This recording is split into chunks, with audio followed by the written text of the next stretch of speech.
बिस्मिल्लाहिर्रहमानिर्रहीम, अस्सलाम वालेकुम। मैं हूं आपका होस्ट चौधरी इरफान ज़हीर और आपको स्पोर्ट्स क्लब में वेलकम कहता हूं।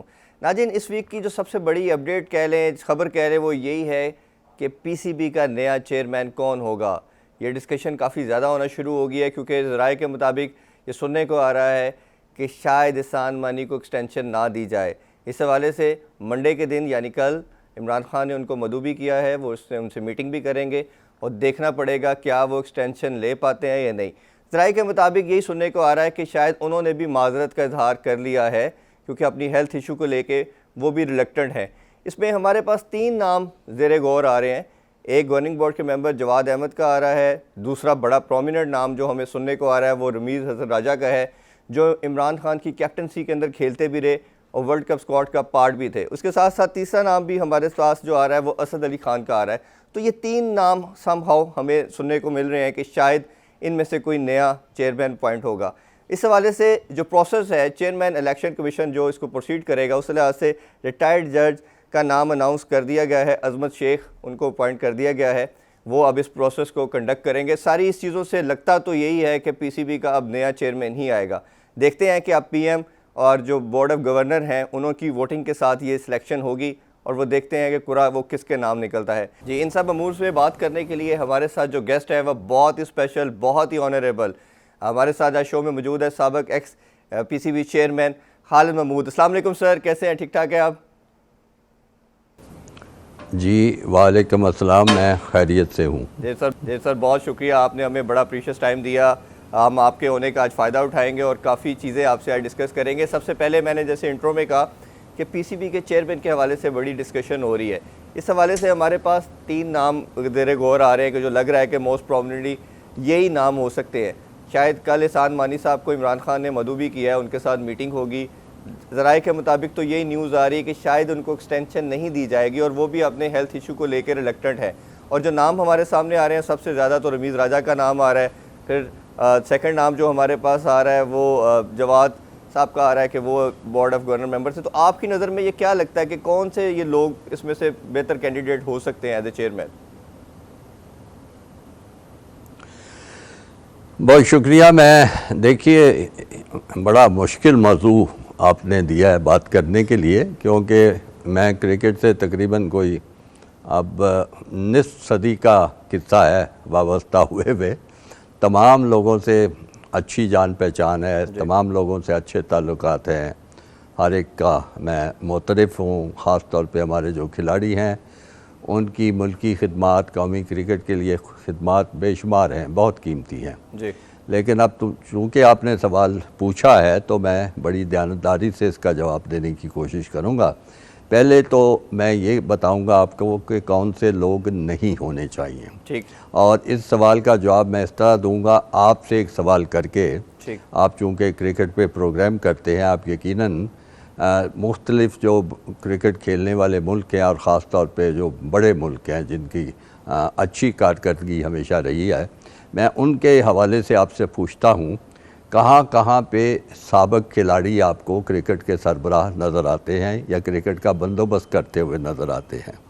मसलन आप इंग्लिस्तान की मिसाल ले लीजिए, कितने बड़े बड़े नाम हैं। एक वो अजीम शान खिलाड़ी है सर लेन हटन, जिसने 364 का स्कोर किया था। और उसके बाद आज के दौर में बड़े नाम हैं जिसमें नासिर हुसैन है, बड़े पढ़े लिखे हैं। फिर माइक एथरटन हैं, बहुत पढ़े लिखे हैं कैम्ब्रिज वगैरह से और क्रिकेट के कप्तान रहे हैं। और भी लोग हैं। मुझे बताइए, उनमें से कभी कहीं पे कोई ये तहरीक चली हो कि इनमें से किसी को क्रिकेट का कप्तान बना दिया जाए? कभी सोचा तक नहीं गया। यानी बनाने का, इस पे अमल करना तो बात की बात है, इसके बारे में कभी गौर भी नहीं किया जाता। अब आ जाइए आप वेस्ट इंडीज़ की तरफ। वेस्ट इंडीज़ में तो लेजेंड्स हैं, भरे पड़े हैं। 3 Ws होते थे, विक्स, वरल, वॉलकट, उनमें से कौन क्रिकेट का सरबराह बना था? फिर बहुत अजीम शान खिलाड़ी, ऑलराउंडर, दुनिया के बेहतरीन ऑलराउंडर हैं वो गैरी सोबर्स। आपने कभी सुना कि उनको क्रिकेट का सरबराह बनाने की तजवीज़ की गई हो या उन्होंने ख़ुद इस बारे में सोचा हो? ठीक बात। और दूर क्यों आप जाते हैं, हमारे पड़ोसी मुल्क के साथ यहाँ पे 2 बड़ी लेजेंड्स हैं जो फौरी तौर पे आपके सामने हैं, नाम आते हैं। एक सुनील गावस्कर हैं सचिन तेंदुलकर सर, हैं। लेकिन कभी सौरभ आपने गंगुली सुना को कि बना दिया हिंदुस्तान गया। में गंगुली तहरीक को चल अभी रही हो चेयरमैन कि अपॉइंट उनको किया गया है। अभी सरबराह क्या आपको बना लगता दिया नहीं कि जाए? गंगुली को बनाने की वजह से? गंगोली सरबराह बने हैं, ठीक जी। है, लेकिन कहने की बात यह है कि आम तौर पे जो क्रिकेट के अजीम खिलाड़ी हैं वो क्रिकेट बड़ी अच्छी खेल चुके होते हैं, लेकिन जो क्रिकेट की सरबराही है उसमें इंतज़ामी सलाहियतों की ज़रूरत होती है। और इंतज़ामी सलाहियतें जो होती हैं वो एक चीज़ और होती है। जैसे आप कहते हैं ना कि फ़लाने का बड़ा जी कारोबारी जहन है, फ़लाने का बड़ा आर्टिस्टिक जहन है, फ़लाने का जो है वो बड़ा फ़लसफ़ाना सोच और जहन है। इसी तरह एक इंतज़ामी ज़हन होता है, और इंतज़ामी ज़हन की बड़ी एक ज़रूरी शर्त होती है कि उसमें एक तवाज़ुन होना चाहिए। वो तमाम लोगों का तमाम मामलात में एक तवाज़ुन कायम रखे। तो अच्छा खिलाड़ी होना एक बात है, अच्छा क्रिकेट का एडमिनिस्ट्रेटर होना वो एक और दूसरी बात है। इसलिए मैं तो नहीं समझता कि ये हर बार जब क्रिकेट का सरबराह बनना होता है तो ये बहस छिड़ जाती है कि जी फ़लाँ खिलाड़ी को बना दें, फ़लाँ खिलाड़ी को बना दें। हाँ, इक्का दुक्का बने हैं। ऑस्ट्रेलिया भी एक दफ़ा लेके आया था जब वो कंट्रोवर्सी चल रही थी ना, बॉडी लाइन सीरीज़ की, ये मेरा ख्याल है कोई 40 की सीरीज़, 40 की 45 में ये ज़्यादा बहस बढ़ी थी। वैसे ये कंट्रोवर्सी तो 30 की दहाई में ज़्यादा हुई थी ना बॉडी लाइन बॉलिंग की। तो उस पर उन्होंने अपने दिफा के लिए ऑस्ट्रेलिया ने डोनाल्ड ब्रेडमैन को अपना सरबराह बनाया था, और वो आईसीसी मीटिंग में तशरीफ़ लाए थे, लेकिन वो एक बड़ी एक एक्सेप्शनल जो सूरत हाल थी। तो सर आपको क्या लगता है कि ये दो नाम जो देखा गया है कि जो रमीज़ राजा के साथ दो नाम जो और आ रहे हैं, जवाद साजिद का और असद अली खान का, तो आपकी नज़र में इन तीनों कैंडिडेट में से बेहतर ऑप्शन कौन सी लगती है आपको? मैं इस पे क्या तबसरा करूं। अब जवाद साजिद खान जो हैं बड़े माहिर सर्जन हैं, वो दिल के अमराज के माहिर हैं, बड़े कामयाब ऑपरेशन कर चुके हुए हैं। क्रिकेट का तो मुझे नहीं पता कि उनका क्या तजर्बा है या क्रिकेट में उन्होंने किसी सतह पे भी कोई काम किया हो। देखिए, क्रिकेट की 3 सतहें हैं। एक क्लब क्रिकेट की सतह है, एक इलाकाई क्रिकेट है जिसमें फ़र्स्ट क्लास क्रिकेट खेली जाती है, और तीसरी कौमी सतह है जिसमें टेस्ट मैचेस और दूसरे मुल्कों से होता है। मुझे नहीं याद पड़ता, या मेरा इल्म बहुत महदूद होगा, कि जवाद साजिद खान किसी सतह पे भी वाबस्ता रहे हों क्रिकेट के। असद अली खान साहब पिछले एक नॉमिनेशन हुई थी 2, जिसमें एहसान मानी साहब हुए थे और ये भी बनाए गए थे। इनका क्रिकेट का चलाने का क्या तजर्बा है, किस सतह पे है, मेरे इल्म में नहीं है। और जिसको ये तजर्बा ना हो उसके लिए कामयाब होना खासा मुश्किल होता है। इसमें भी एक्सेप्शन मौजूद हैं, लेकिन उसमें फिर महारत और तजर्बा और तरह का भी होता है। मसलन एयर मार्शल नूर खान भी क्रिकेट के सरबराह बने थे, लेकिन उनको 2 और खेलों का इंतज़ामी तजर्बा बेशुमार हो चुका हुआ था। एक हॉकी का उनका तजर्बा था, एक स्क्वाश का तजर्बा था, और वैसे भी वो फ़िज़ाइया के बहुत बड़े अफसर थे, बड़े माहिर थे। तो कहने से मुराद ये है कि आप किसी को बनाने से पहले उसका देखें बायोडेटा क्या है, उसके पास किस किस्म का तजर्बा है। तो अगर वो ना हो, अब ज़रूरी तो नहीं ना कि एक डॉक्टर जो है, अच्छा सर्जन है, वो तो हस्पताल भी ज़रूरी नहीं अच्छा चला सके जब तक कि उसमें इंतज़ामी सलाहियतें नहीं होंगी। एक इंजीनियर है, बड़ी अच्छी सड़क बनाने वाला है, ज़रूरी नहीं कि वो सड़कों का पूरा नक्शा और सारी चीज़ें कर सके, उस महकमे को बड़ी अच्छी तरह चला सके। एक माहिर तालीम है, वो तालीम अच्छी दे सकता है, ज़रूरी नहीं कि किसी तालीमी प्रोग्राम का वो सरबराह अच्छा बन सके। तो ये बड़ी सोचो विचार की बातें हैं। मैं नहीं समझता कि ये जो सारे नाम आ रहे हैं वो पाकिस्तान क्रिकेट के लिए कोई अच्छी खबर हो सकते हैं। बिल्कुल ठीक है। अच्छा सर, आपका टेन्योर मैं देखता हूँ तो जो 2 साल का टेन्योर बहुत शॉर्टन था, लेकिन पाकिस्तान की हिस्ट्री का सबसे बेस्ट टेन्योर भी माना जाता है। अगर हम उसमें से वर्ल्ड कप की वो डिफीट 99 के फाइनल की निकाल दे तो मेरा ख्याल है आपका टेन्योर पाकिस्तान की हिस्ट्री का सबसे best tenure without any doubt होगा। तो क्या आपको लगता है कि क्या ऐसे इक़दामात आपने उस टेन्योर में किए थे जो आप पाकिस्तानी क्रिकेट के लिए बहुत ज़्यादा बेनिफिशियल हुए और अब वो करने की ज़रूरत है? वो चीज़ें ज़रा कुछ है तो वो बताइएगा। बहुत शुक्रिया, आपने अच्छे अल्फाज कहे मेरे बारे में। तो आप जो 99 की शिकस्त निकाल देना चाहते हैं वो उसको क्यों निकाल देना चाहते हैं? वो शिकस्त बड़ी अफसोसनाक थी, मुझे इसमें कोई शक नहीं।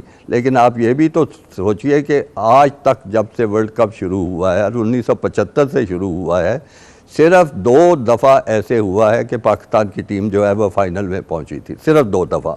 और वो फाइनल में पहुंची थी, एक दफ़ा 92 में इमरान खान की सरबराही में और वो टीम जीती थी वर्ल्ड कप, और एक दफ़ा 99 में मेरे ज़माने में, और हम वहाँ जाके हार गए थे। उसके बाद तो आप देखें पूरी क्रिकेट वर्ल्ड कप की तारीख जो है, कभी हम इब्तदाई मैचेस में हार जाते हैं, कभी हम पहले 5-6 में से बाहर हो जाते हैं, कभी ज़्यादा से ज़्यादा एक दफ़ा क्वार्टर फाइनल पहुँचे थे, एक दफ़ा फाइनल में भी शायद पहुँच गए थे।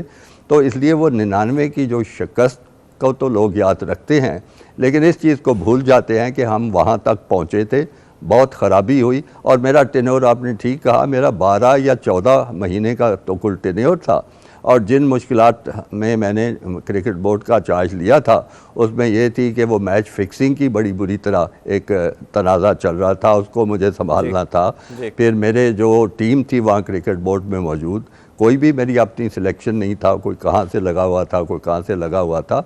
और फिर उसके बाद बड़ा मुश्किल टूर हमें मिला था हिंदुस्तान जाने का, तो वो सारी चीज़ें मुझे देखनी थी। फिर क्लब क्रिकेट की हालत बड़ी ख़राब थी, और ये आप अगर मैं मुख्तसर आपको बात का जवाब दूं तो मैं आपको बताऊं कि जिस किसी ने क्रिकेट में कामयाबी हासिल करनी है या तवीलुल मुद्दत पे क्रिकेट के खेल को बेहतर बनाना है, उसको क्लब क्रिकेट को प्रमोट करना पड़ेगा। सबसे अहम बात मैं आपको बता रहा हूँ, क्योंकि क्लब क्रिकेट जो है वो आपकी बुनियाद है, वो आपकी नर्सरी है। अगर आपकी किसी चीज़ की, आप देखें, आप एक बाग लगाने का या बाग को बड़ी फलता फूलता देखना चाहते हैं और आपकी उसकी नर्सरी उसकी तबाह हो जाए, तो आपको नए पौधे, नए बूटे, नए दरख्त कहाँ से मिलेंगे?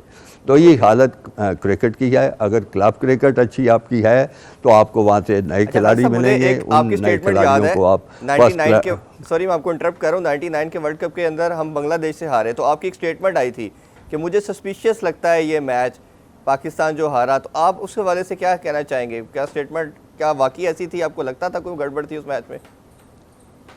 जी, मैं बहुत दफ़ा उस बारे में गुफ्तगू कर चुका हूँ। मैं उस मैच का नतीजा बिल्कुल हज़म नहीं कर पाया, अगरचे उसके बाद बांग्लादेश ने बड़ी अच्छी अच्छी टीमों को भी हराया, यानी ऑस्ट्रेलिया को भी शिकस्त दी थी और दूसरे मुल्कों भी दी थी, लेकिन वो हमारी टीम जो थी इतनी मजबूत थी कि क्रिकेट की वजूहात की बुनियाद पर उसका हारना मेरी समझ में नहीं आया था। और जब मैंने उस पर शक व शुबह का इज़हार किया था, मेरा मतलब ये था कि इसके बारे में मैं तहकीकात करूँगा और जानने की कोशिश करूँगा क्या हुआ है। लेकिन मुझे तो किसी चीज़ का मौका ही नहीं मिला कि मैं कर सकता। मैं तो ये जो वर्ल्ड कप का जो नतीजा था, वो फाइनल में शिकस्त होना, वो ही मेरे लिए इतनी एक समझा गया था कि ख़राब चीज़ हो गई है, और मुझे बग़ैर किसी नोटिस के, बग़ैर किसी इतला के, बग़ैर किसी मुलाकात के, अब एहसान मानी साहब देखिए बड़ा अच्छा कर रहे हैं इमरान खान, उनको बुला के उनसे बातचीत करेंगे, समझना चाहेंगे कि वो मुतमिन हैं कि नहीं मुतमिन हैं या क्या मामलात हैं, तो वो सारी चीज़ें। तब मुझसे तो ऐसा कोई मौका नहीं मिला कि मैं अपना जो कहना चाहता हूँ कह सकूँ। उस वक्त के जो सरपरस्त थे क्रिकेट के, उन्होंने अखबार में और टेलीविज़न पे इतला आ गई कि जी मैं फ़ारग हूँ और मेरी जगह दूसरे आ गए, इसलिए मुझे उस पर मौका नहीं मिल सका। कहना मेरा ये था कि मैच की तहकीकात होनी चाहिए और पता लगना चाहिए कि क्या टीम में कोई शराज़ा बंदी थी, क्या ख़राबी थी, कि क्या हुआ था। बिल्कुल ठीक है। अच्छा सर, आपको क्या दोबारा किसी भी एरा के अंदर, किसी और टेन्योर के अंदर अप्रोच किया गया एज ए बोर्ड चेयरमैन के लिहाज से, या नहीं उसके बाद कभी नहीं किया गया? क्योंकि आपकी वजह से मैंने जिक्र किया नहीं कि सबसे मुझे कभी किसी तरफ से अप्रोच नहीं किया गया। और लोग तो वैसे, मैं आपको बताऊं, अक्सर ये समझते हैं कि चूँकि उस ज़माने में काफ़ी कुछ हुआ था, हमने इंडिया को शिकस्त दी थी, इंडिया से 6 हमने एक रोज़ा मैच खेले थे, 6 के 6 जीते थे। जो एशियन टेस्ट चैम्पियनशिप थी वो जीती थी। मद्रास का बड़ा तारीख़ी टेस्ट मैच था, वो जीता था। फिर हमने सहारा कप जीता था, फिर शारजा कप जीता था। बहुत कुछ जो थी फतूहात हुई थी। वर्ल्ड कप में बड़ी अच्छी कारकर्दगी रही थी हमारी। हम जो इब्तदाई जो स्टेज थी टूर्नामेंट की, उसमें भी नंबर 1 पोजीशन पे थे। फिर आखिरी 4 टीमों में भी नंबर 1 थे। फिर हम सेमीफाइनल भी जीते और फाइनल में आ रहे। तो मैं ये इसीलिए समझा गुजारिश जाता कर रहा हूं है कि कि मैंने आपका कोई तकरीबन टेन्योर कोई 5-10 साल क्रिकेट बोर्ड पे राज किया है, जिसका ये नतीजा निकला है। नहीं, ऐसा नहीं हुआ था, सिर्फ 12-14 महीने मुझे मिले थे।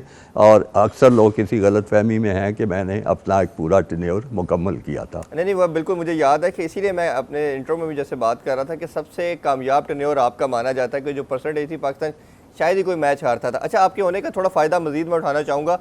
थोड़ा सा सर ये डोमेस्टिक स्ट्रक्चर के हवाले से मुझे प्लीज़ गाइड करें, लोगों को बताइए कि पहले जो खान साहब का विजन था, जैसे हम सब जानते हैं, वो शुरू से बात करते थे कि डिपार्टमेंटल क्रिकेट नहीं होनी चाहिए और ये जो हमारा रीजनल क्रिकेट है इसकी तरफ फोकस था उनका। और जैसे ही वो पीएम बने उन्होंने एम्फेसाइज भी किया और उसको लॉन्च कर दिया। एहसान मानी की भी प्रीवियस स्टेटमेंट हमें याद है, वसीम खान की भी याद है कि वो इसके फेवर में नहीं थे, बट ओबियसली जब पीछे से आपको ऑर्डर आते हैं तो यू हैव टू ओबे, और उन्होंने ओबे किया, उसको अब चल रही है। आप इस नए स्ट्रक्चर को, प्रीवियस स्ट्रक्चर के अंदर आप खुद देखते भी रहे हैं, लड़के जिस तरह डिपार्टमेंट में खेल के आगे आते थे, उनके घर सिक्योर होते थे, अब 600-700 लड़का जॉबलेस हो चुका है। तो आप इस सारी चीज़ को कैसे देखते हैं? क्या 192 का जो एम्बिट है, ये लड़के इतने सफिशिएंट हैं कि ये क्वालिटी क्रिकेट प्रोवाइड कर सकते हैं? और ये क्या ये स्ट्रक्चर पाकिस्तान जैसे कंट्री के लिए फिजिबल है, या 6 टीमें हमें वो क्वालिटी प्लेयर्स दे सकती हैं? जी नहीं, मौजूदा स्ट्रक्चर हमें कुछ भी नहीं दे सकेगा। लेकिन मैं एक बात कह दूं कि इमरान खान की जो सोच थी, वो सोच से मैं मुत्तफिक हूँ इस हद तक कि अगर आप फ़िज़ा कायम करना चाहते हैं मुकाबले की, तो वो आपको इलाकाई क्रिकेट को ज़्यादा फ़रोग़ देना होगा। मैं उसकी इस बात से मुत्तफिक हूँ कि बजाय कहने के कि फ़लाने बैंक की टीम है या फ़लानी एयरलाइंस की टीम है, ये सारी चीज़ें, तो वो इलाकों को उभारना पड़ेगा आपको। उनका तशख़्ख़ुस जो है, उनकी आइडेंटिटी जो है, उसको सामने लाना पड़ेगा। कराची की टीम के पीछे कराची वाले बहुत जोश व खरोश महसूस करेंगे, लाहौर की टीम के पीछे लाहौर वाले दीवाने होंगे, इसी तरह पेशावर, मुल्तान, ये बात उस हद तक वो ठीक कहते हैं। लेकिन हर चीज़ को करने का कोई ढंग होता है। देखिए, जब ये महकमे लाए गए थे, और ये अल्लाह मगफरत करे अब्दुल हफीज़ कारदार साहब की, वो ये महकमे लेके आए थे। वो कोई महकमों के कोई इतने शहदाई नहीं थे, लेकिन उनको पता था कि जब तक क्रिकेटर जो हैं उनके नान नफ़े का, उनकी खुशहाली का बंदोबस्त नहीं किया जाएगा, उस वक्त तक वो क्रिकेट दिलजमी से खेल नहीं सकेंगे। और इस वजह से वो ख़ुद गए हर बैंक के पास, हर अदारे के पास, और उसको राग़िब किया इसकी तरफ कि वो अपनी टीमें बनाएं और लड़कों को नौकरियां दें ताकि क्रिकेट का फ़रोग़ हो। और आपने देखा कि 70 की दहाई में बेशुमार फ़रोग़ हुआ, वो 80 की दहाई में भी काम आया और नए से नए खिलाड़ी आते रहे, तो ये उसका फ़ायदा हुआ। लेकिन अब आप उसको बदलना चाहते हैं, बेशक बदल लें, लेकिन बदलने का कोई सलीका होता है, कोई ढंग होता है, कोई तरीका होता है। ये तो नहीं होता कि जिन अदारों ने इतने साल तक क्रिकेट के लिए खिदमत सर अंजाम दी, अपने बजट में से पैसे वक्फ किए, लड़कों को नौकरियां दी, आप उनको यानी एक दिन के नोटिस पे ही फारिग कर दें। ऐसा नहीं होना चाहिए था। होना ये चाहिए था कि उन अदारों का जो किरदार था वो रीडिफ़ाइन कर दिया जाता, वो बदल दिया जाता, और उन इदारों को कहा जाता कि आप अपना नाम जो है वो हटा लें, आप मसलन आप कराची से वाबस्ता हो जाएं, और फिर ये कहा जाएगा कि कराची की टीम और उसका फ़लाना अदारा स्पॉन्सर है, उसको सरपरस्ती कर रहा है, वो उसके लिए अपना बजट भी रखता है, उसके लड़कों को नौकरियां भी दे रहा है, और इस तरह जो माइलेज उनको मिलनी चाहिए थी, उस माइलेज का आप इंतज़ाम कर देते, भले आप नाम बदल देते थे। और उनकी दिलचस्पी, उनका ताल्लुक़ जो था इलाकाई तंजीमों के साथ कायम रखते, ताकि वो भी खुश होते, उनके हिस्से में भी कुछ आ जाता। और हर कोई अपना पैसा इतना फालतू तो नहीं होता कि वो बस उठा के फेंकता फिरे, कुछ उसको भी मिलना चाहिए। तो जो उसको माइलेज चाहिए थी, जो उनको अपनी तशहीर, जो अपना नाम चाहिए था, वो दे देते। आप देखिए, ओवल जो बड़ी मशहूर ग्राउंड है क्रिकेट की, उसको ज़रूरत थी पैसों की, उसकी हालत ज़रा ख़राब थी, वो चाहते थे कुछ नए पेविलियन बनाएं, नए इंक्लोजर बनाएं, तो उन्होंने एक कंपनी थी गालिबन फोस्टर उसका नाम था, उससे मुआहदा किया, बेशुमार जो रकम उनको चाहिए थी उनको दी गई, और उनका ये उनके साथ शर्त तय पाई 5 साल या 10 साल, मुझे अब याद नहीं है, कि वो उतनी देर तक ओवल का नाम फोस्टर ओवल हो गया, मतलब उस कंपनी का नाम भी साथ लगने लगा। दोनों का मकसद पूरा हो गया, कंपनी को अपनी माइलेज मिल गई, अपनी शोहरत मिल गई, अपनी पब्लिसिटी मिल गई, और ओवल को जो फंड चाहिए थे वो मिल गए। तो आप ये क्या काम नहीं कर सकते थे? पाकिस्तान में मैं समझता हूँ बड़ी खुशी से अदारे जो थे वो वाबस्ता होते इलाकाई टीमों से, उनकी सरपरस्ती करते, उनके खिलाड़ियों को नौकरियां मुहैया करते, तो दोनों फ़ायदे हो जाते। अदारों का भी भला होता, आपके इलाकों का, शहरों का भी भला होता, और आपको इस तरह अच्छे खिलाड़ी मिलते। अब जो मौजूदा सूरत हाल है, मैं नहीं समझता कि उस तरीके से आपको उतनी तादाद में और उस क्वालिटी के प्लेयर मुयस्सर होते रहेंगे जो कि माजी में होते थे। जी, खालिद महमूद साहब से बड़ी अच्छी गुफ्तगू जारी है। इनसे वापस आके कुछ कोचिंग और कैप्टनसी के हवाले से भी बात करेंगे। Don't go anywhere.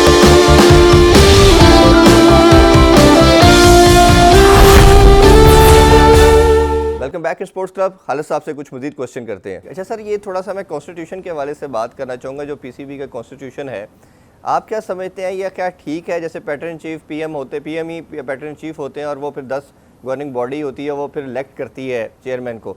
तो आप क्या समझते हैं कि ये ढांचा या स्ट्रक्चर ठीक है, या इसमें कोई रीमोडिफिकेशन हमें रिक्वायर्ड है फ्यूचर के लिहाज से?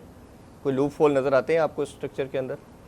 एक इस पे जो भी मैंने तबसरे सुने हैं, वो एक तो बड़ी मुसीबत ये है कि पाकिस्तान क्रिकेट बोर्ड के आइन इतनी दफ़ा बदले हैं कि अब तो कुछ याद भी नहीं रहता कि कौन सा आइन इस वक्त इस्तेमाल हो रहा है। सही बात। थोड़ा बहुत एक दो दफ़ा मुझे ज़रूरत पड़ी थी, तो मैं क्रिकेट बोर्ड के आइन को कुछ देखा था। उसमें नंबर 1 उसमें जमहूरी जो है एलिमेंट्स, जमहूरी फीचर्स उसके बहुत कम हैं। देखिए ना कि वो अब नॉमिनेशंस हो रही हैं, उसमें जो आपकी गवर्निंग बॉडी है, मैं नॉमिनेशंस का कायल नहीं हूँ, क्योंकि वो तो फिर आप मुतासर कर रहे हैं पूरी डिसीजन मेकिंग को। मुझे जो याद पड़ता है, मेरे ज़माने में जो आइन था उसमें किसी किस्म की ऐसी कोई नॉमिनेशन थी, सिर्फ एक वाहिद तकर्रर होता था जो मरकज़ी हुकूमत की तरफ से, सरपरस्त की तरफ से, वो क्रिकेट बोर्ड के सरबराह था। बाकी तमाम ढांचा जो था वो जमहूरी था। पहली एक जनरल बॉडी थी, जनरल बॉडी जिसमें सारे पाकिस्तान की जो इलाकाई तंजीमें थी उनके नुमाइंदे शामिल होते थे। फिर उन नुमाइंदों में से एक काउंसिल मुंतखब होती थी। ख़ुद वो नुमाइंदे जो थे वो उसका इंतखाब करते थे। ग़ालिबन ये था कि लाहौर और कराची की उसमें एक सीटें मुकर्रर थीं कि इनका नुमाइंदा ज़रूर होगा। मकसद ये था कि जो अहम मराकज़ हैं क्रिकेट के, उनकी नुमाइंदगी ख़त्म ना हो जाए काउंसिल में। बाकी उसके बाद बाकी जो शहर थे, पेशावर था, मुल्तान था, कोयटा था, उनमें से वो नुमाइंदे अपने जो थे एक एक काउंसिल का रुकन चुनते थे। तकरीबन 10 की वो काउंसिल थी। एक भी जो उसका नुमाइंदा था वो नॉमिनेटेड नहीं था, और होना भी नहीं चाहिए, क्योंकि ये जो असल स्टेक होल्डर्स हैं, अगर वो नहीं पहुंचते और उनका राब्ता क्रिकेट बोर्ड से नहीं होता, तो फिर क्रिकेट बोर्ड तो हवा में ही फैसले करेगा ना, किसी उससे पूछ लिया, उससे कुछ मशवरा कर दिया। नहीं, ये बात नहीं होना चाहिए। असल में ये आप ये याद रखिए कि जो मुख्तलिफ़ इलाकाई तंजीमें हैं वो आपको नया खून मुहैया करती हैं क्रिकेट के लिए। क्लबों से वो खिलाड़ी उठाती हैं, उनको उनकी वो मज़ीद करती हैं तरबियत, और अच्छी क्रिकेट खेलने का उनको मौका देती हैं, और वो फिर आपको इस काबिल होते हैं कि कौमी सतह पर आपकी खिदमत सर अंजाम दे सकते हैं। तो अगर आप स्टेक होल्डर्स को ही बाहर निकाल फेंकें और हर कोई इधर उधर से लोग पकड़ के लगा दें उसमें काउंसिल में, अब मुझे बताइए असद अली खान जो हैं जिनका आप नाम ले रहे हैं, वो किसकी नुमाइंदगी करते हैं? और जो नए और एक दो साहिबान के आप नाम बता रहे हैं, वो किसकी नुमाइंदगी करते हैं? किस इलाके की नुमाइंदगी करते हैं? किस क्रिकेट के क्लब की नुमाइंदगी करते हैं? तो ये गैर जमहूरी किस्म का आइन है, जितने फीचर्स मुझे उसके याद हैं, और उसमें स्टेक होल्डर्स जो है उनकी नुमाइंदगी ना होने के बराबर है। अभी अनफॉर्चुनेटली सर हमारी क्लब क्रिकेट भी नहीं हो रही। अब रिस्ट्रिक्शन अब शुरू हुई है। क्लब क्रिकेट काफ़ी अरसे से बंद थी। कॉलेज, स्कूल और यूनिवर्सिटी लेवल की क्रिकेट ऑलरेडी बंद हो चुकी है। तो ऑलरेडी बहुत ज़्यादा एक डेंट तो ऑलरेडी सिस्टम में लूप होल हम देख रहे हैं। अच्छा सर, आपके होने का एक और फ़ायदा भी लेते हैं, आप डिस्कशन कुछ करंट क्रिकेट पे भी आपसे कर लेते हैं। थोड़ा बताइए, क्या आपको लगता है कि पाकिस्तानी टीम कंटिन्यूसली डिक्लाइन की तरफ जा रही है? हमने जैसे चैम्पियन ट्रॉफी जीती, 2 साल नंबर 1 रहे। क्या लगता है आपको, ये स्ट्रक्चर की मिस्टेक्स हैं सारी, यहाँ हमने जो कोच और ये मैनेजमेंट जैसे न्यू आई और कैप्टन चेंज किया, ये सबसे बड़ी वजह लगती है। और आप ख़ास तौर पे बताइए, बहुत से लोग जानना चाहेंगे कि मिसबाह लॉ की कोचिंग को कैसे देखते हैं, क्योंकि हमने देखा कि ना उनका कोई कोचिंग एक्सपीरियंस था और वो जिस तरह की ब्रांड ऑफ क्रिकेट खेलते थे वो टेस्ट क्रिकेट पे ज़रा थोड़ा सा उनका एम्फोसिस ज़्यादा था। बट अनफॉर्चुनेटली अभी जो सीरीज़ वेस्ट इंडीज़ से भी हम देख रहे हैं वो बहुत पैथेटिक क्रिकेट खेली हमने पहले टेस्ट मैच के अंदर भी। तो आप क्या बेसिक रीज़न समझते हैं और मिसबाह की कोचिंग को कैसे देखते हैं? देखिए, वो आपने इसमें काफ़ी तफसीली सवाल किया जिसमें कई चीज़ें आ जाती हैं।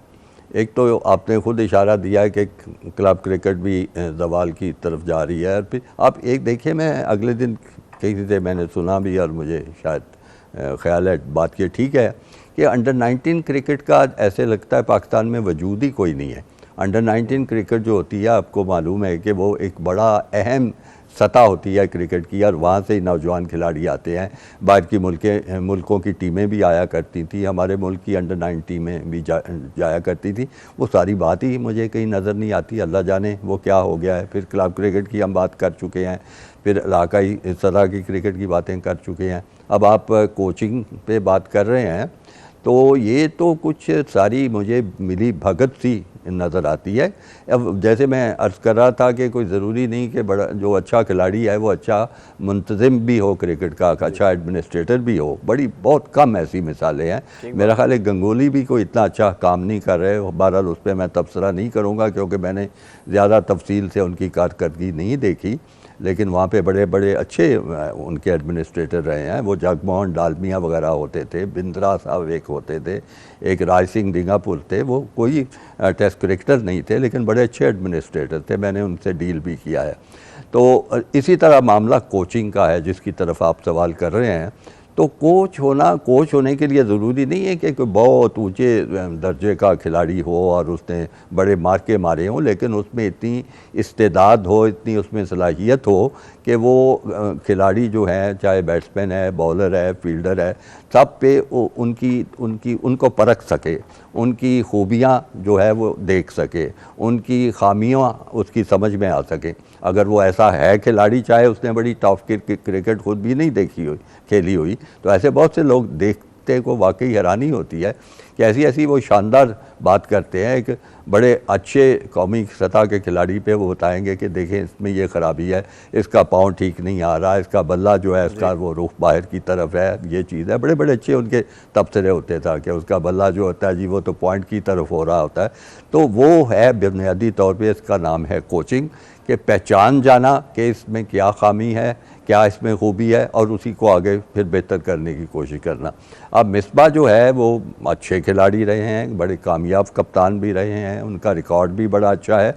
तो लेकिन उसका ये तीनों चीज़ें जो हैं ये नहीं साबित करती कि वो अच्छे कोच भी हो सकते हैं। अभी तक जो कुछ उनकी कारकर्दगी रही है, और मुझे तो एक ये भी बात नहीं समझ आती, मैं तो पुराने वक्तों की क्रिकेट ज़्यादा उसको पसंद करता हूँ। किसी ज़माने में आपको याद होगा कि जब टीम गैर मुल्की दौरे पर जाती थी, एक मैनेजर होता था, बड़ा सीजन्ड मंझा हुआ एडमिनिस्ट्रेटर जिसका काम होता था टीम को संभाल के रखना, और उसके साथ एक असिस्टेंट मैनेजर होता था, वो क्रिकेट की जिसको शुद्ध बुद्ध होती थी और वो क्रिकेट के मामलों में ज़्यादा दिलचस्पी रखता था, फिर लॉजिस्टिक्स का कोई इंतज़ाम कर लेता था, और फिर आस्ता आस्ता एक कोच का भी होता आया, वो भी चलो हो गया। तो फिजियो एक होता था, ये 3-4 लोग होते थे। अब ये कहाँ से नया दस्तूर आया है? ठीक है, मुझे इल्म है कि बाहर की टीमें ये चीज़ें कर रही हैं, पता नहीं वो क्या कर रही हैं, कभी किसी से गुफ्तगू और तबादला ख्याल का मौका नहीं मिला। लेकिन अब 10 जो मैनेजमेंट की टीम जा रही है, मैं आपको एक बात बड़ी सिक्के बंद बताने लगा हूँ कि गैर मुल्की दौरे बड़े मुश्किल होते हैं, मसाइल ही मसाइल होते हैं। अब आप ये देख लें कि जितने फालतू खिलाड़ी, जितने फालतू आपके पास साथ मुंतज़िम होंगे, कोच होंगे, उतने ही मसाइल आपके बढ़ते चले जाएंगे। फ़र्ज़ कीजिए आपके 4 फालतू लोग हैं तो वो 4 आपके मसाइल हैं। अगर आपके पास 8 लोग फालतू हैं तो वो 8 के 8 मसाइल हैं। जो अंग्रेज़ी का एक मुहावरा होता है कि too many cooks spoil the broth.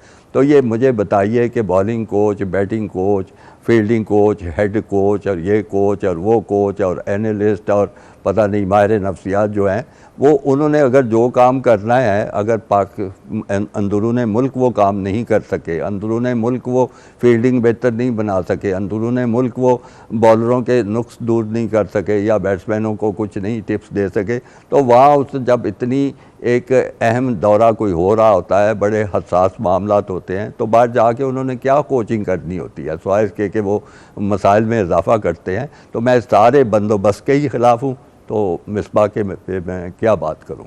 जी, खालिद महमूद से डिस्कशन हमारी जारी है, but it's time for short commercial break, stay with us.